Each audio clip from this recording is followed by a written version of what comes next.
A lot of people may wonder how artists get such a wide variety of sound with the electric guitar.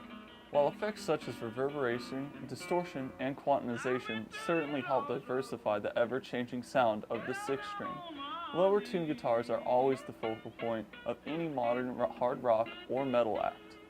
While heavy music has evolved as more aggressive, many artists opt out to use extremely low-tuned guitars. However, this is not always the case, and low guitars aren't always used for aggressive songs. Today, we're going to talk about the history and applied uses of drop-down tuning.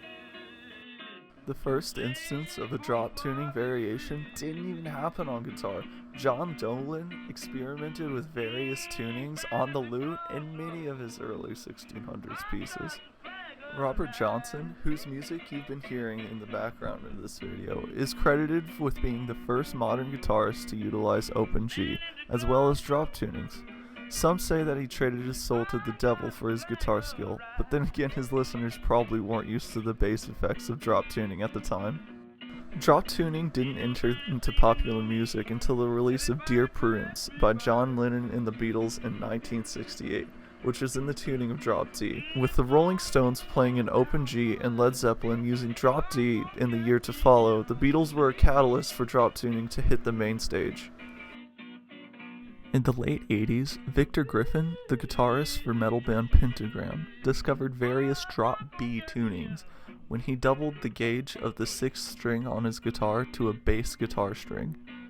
Drop B is one of the most widely used drop tunings today after drop D. Believe it or not, Griffin didn't want drop B to be used for heavy aggressive music, rather something played gingerly.